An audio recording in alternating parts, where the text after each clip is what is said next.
phone was lit like 100 proof. Saturdays was crack houses and cartoons. All right. Hello, hip hop heads and horror fans.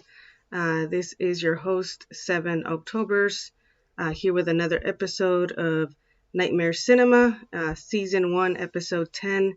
This actually will be the last episode for Season 1. Kind of wanted to make them 10 episodes each.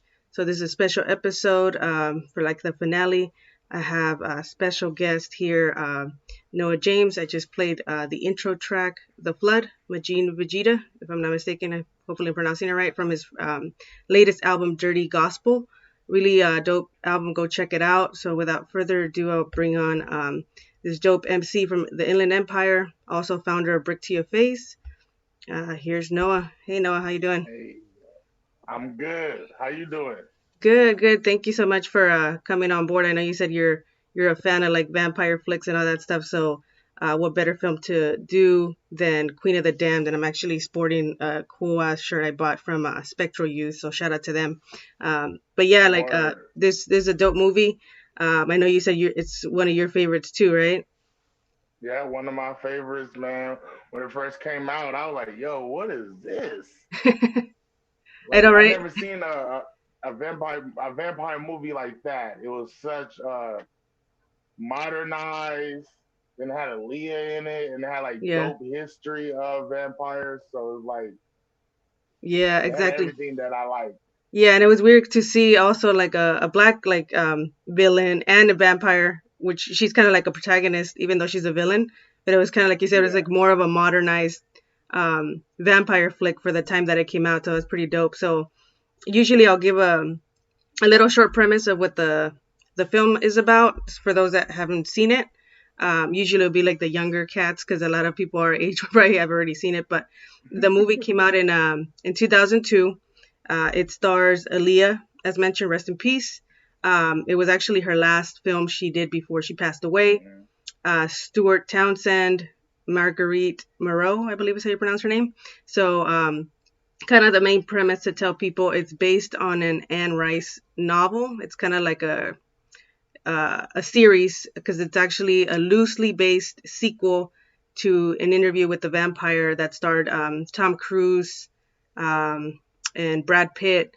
So it's kind of like loosely based because it's What? yeah. So it's like the main character Lestat, which is a vampire.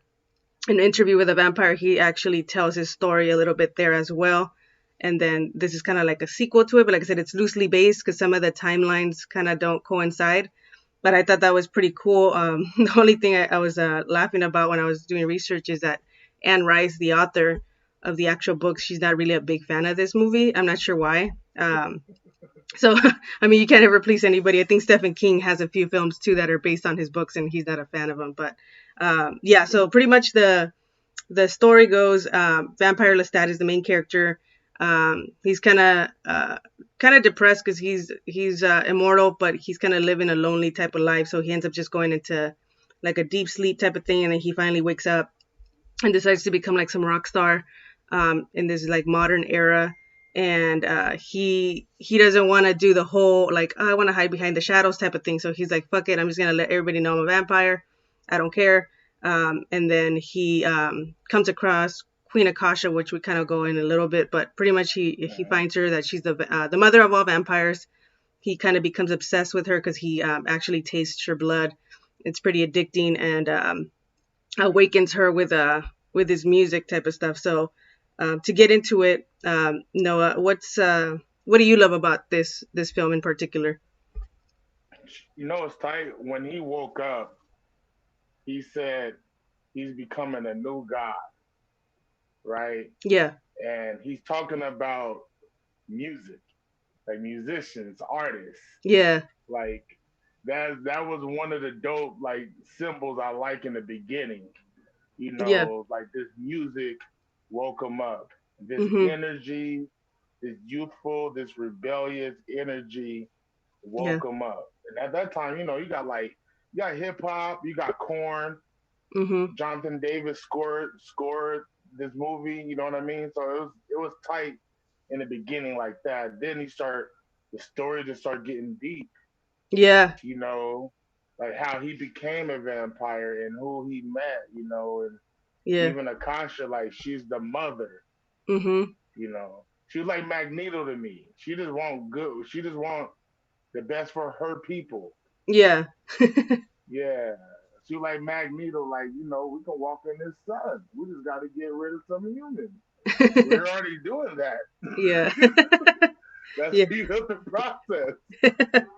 Yeah, I thought, yeah, that's what I love about it too. Yeah, like you said, the music, um, and I thought it like I'll play the a clip right now in a second, but like the intro is pretty deep. I hadn't watched the film in a while, so I had to do research. I rewatched it again, and I was like, it was pretty like poetic and like kind of like a gothic vibe, especially when he's talking about like immortality and like the sadness of being like solitude. Mm-hmm. Because I was like I was kind of joking around with my sister. I was like, I remember when you're a kid, you're like, I want to be a vampire so I can live forever.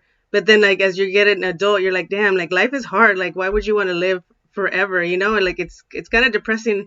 Especially if you're kind of like in Lestat's case, he's kind of like alone because his creator, maker, or whatever ends Mm-hmm. up like ditching him after he kind of like awoke like Queen Akasha and stuff like that. But I thought that was kind of like really sad but poetic at the same time. And then like you said, Queen Akasha, she's a badass. I think like her thing is like her thirst is more is her weakness, I guess you could say, because she at the same time she kills humans, but she also kills vampires, which we'll also play a clip of that. Um, and then the like you said Half the bloods, right. not pure, super pure blooded. That's Yeah, her thing.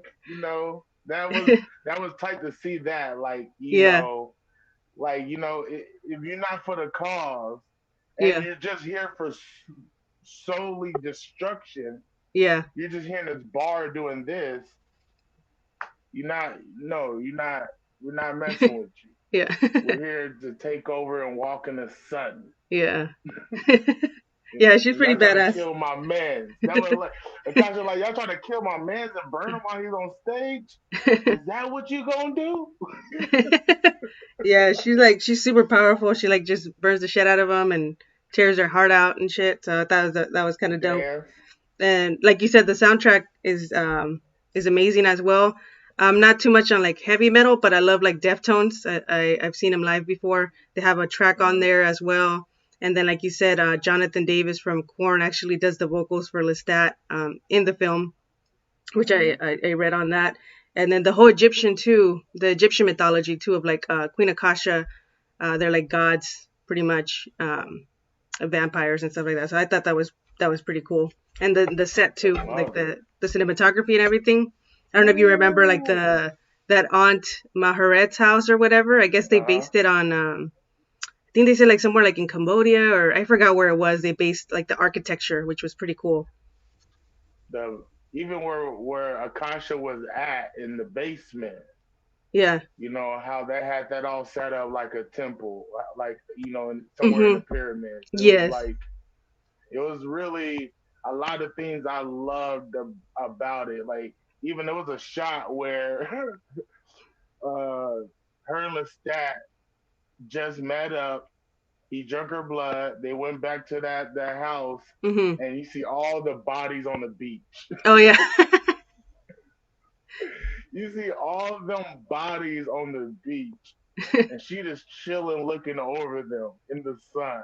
I Yeah. said, "Yo, Aaliyah, if you don't know, you went out magnificent in this movie. Yeah. They did you right." Yeah. That was funny because yeah, I think she says like a line like, "Oh, we're gonna be gods, and this is gonna be our land" or something like that. And then he's like, "A land of dead bodies," or I was like cracking up.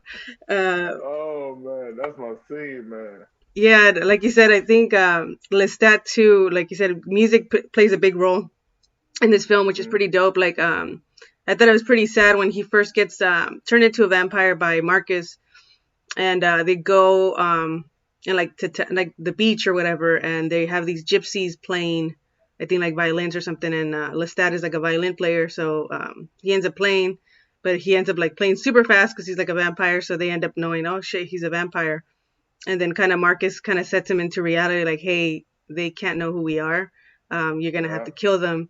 which was kind of sad. And I think that's when he realized, I was like, oh shit, like I can't live a normal life anymore, you know? Yeah, he was trying to be like, why? Pretty to me, he was like, why I can't live this life Mm-hmm. and love it and love humans and be with you know, is that mindset like why we can't coexist with each other. I Yeah. really don't want to like kill. I don't want to kill you. I don't want to eat you. I want to chill with you. I want to party with you. I want to, you know. And I get why if you're a vampire with that mindset, Mm-hmm. you're gonna get depressed. Yeah. Like you know what That's I true. mean? Like that's not the you know you're not a werewolf. You don't get to chill with the people. You Yeah. know you don't have them qualities. Yeah, that's true. You know, And that's why I only think special people, only special people get to love it. Like cat people are yeah. vampire people in a sense. Yeah, and I feel like that's why he like ends up rebelling when he reawakens in like the modern era, and then he becomes like a rock star and tells everybody like, "Oh, I'm a vampire," and he doesn't really care, just We taunting are everybody, vampires. right? You're a vampire. I'm a vampire. Kill Sadie Ray's a vampire. Like we all like, in a sense, as an artist, Yeah, creators, just how our mind works. If you just put with a, you know, the only thing we don't try to do is suck other people dry, but the industry will. The yeah, industry can be a real vampire. yeah, So it's like I get why he was attracted to the music and the yeah, music business and performing. It's you know vampirism without the actual act of it. yeah. Yeah, that's a good analogy. And yeah, like I was reading up on this too on the film. I don't know if you were aware, but since Aaliyah had passed away, they hadn't finished, I think, like dubbing of the film or something like that with the vocals and stuff like that. So they actually ended up using her brother to do the dubbing of the vocals, and then they just used like vocal technology to make it sound more feminine. I thought that was kind of interesting. Wow, Yeah, and then that it makes sense. right, yeah, and then as you see, like at the end, the film is actually in her memory because it actually wasn't it didn't release until after her death, which was kind of sad that I don't know if she ever got to see like the final cut or whatever, but that was kind of sad that she didn't get to see its release, you know, and how I mean it did well. I think I heard it's kind of some poor reviews, but I think now it's kind of like a cult classic. Oh yeah, it's a cult now. That's what happened with movies that don't get high regards. People like, all right, they don't like it, we gonna like it. Yeah. Yeah, like it was one of my favorites. You know, like got the Yeah. DVD, bought it on Apple. Yeah. Yeah, it's a dope film. And then also I found interesting that Aaliyah was actually cast. She was the first person that they cast as in the actual movie. So she was like the first pick, and I guess she kind of like same as me.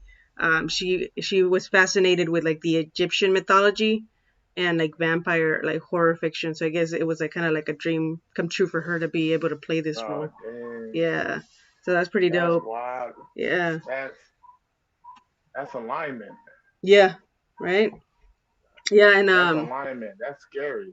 yeah. Yeah. It's kind of sad. Like I said, um, she was she was just kind of like barely in her prime, I think, like or not even in her prime. We hadn't even seen, I think, what she could do yet, because she was Yeah. set up to like do more films. I think they said that she was supposed to be in Honey. I'm not sure if she was supposed to play like the main character, like that Jessica Alba played, but she was supposed to be in that movie, and then Matrix Reloaded, which I mean, that wasn't the best one of the sequels, but it was still like a good film. So that would have been cool to have seen her there. Um, She about to yeah. become a cult like actress. Yeah, she was like Tupac, you know? We didn't get to Yeah. see their like full potential. Pac was about to be in Star Wars before and that got taken away from us. Yeah, damn. Yeah, it's crazy. Um, and then another interesting thing I found out about the film, I think I want to say I had heard about it when it was probably on the news, but back in 2002, this guy named Alan from West Lothian, I think is what it's called, in Scotland. He ended up murdering one of his friends, and he blamed it that Queen Akasha had had told him to kill his friend. So it was a controversy about the film. I thought that was interesting. I was like, wow. Hey, that's what you need for a cult film. You Right. need someone to actually do some shit that's Yeah. dumb. And now it's, I used to hear shit about Ghostbusters. Yeah. Like now people start trying to go bust ghosts. Like the fuck? Wow, Scotland. Yeah, man, that was crazy. I was like, oh, what a way to have Queen Akasha, like, her legacy live forever. So I thought that was Hey, interesting. she was carnage, man. Like how it Yeah. was like, there's like carnage where it looks crazy, but to me, summertime carnage can be graceful. Like, Yeah. super swift, like an eagle swooping up on a snake or something. Like, and I said they really casted the perfect person for Akasha, and I was like, yo, her her gruesomeness was gracefully. It was, you know, take your heart out, bite it like it's an apple. Like Yeah, she was crazy. intense. Here, I'll play some clips actually, real quick. Um, I'll play the intro one so people can kind of listen to like the intro that we were talking about with Lestat. Queen Akasha, or the Ooh. carnage and like her power. All right, yeah, that's like an epic scene right there. That's like one of my favorite ones. And then how she meets her demise. Sorry, spoilers for people who haven't seen it. You guys had to watch it.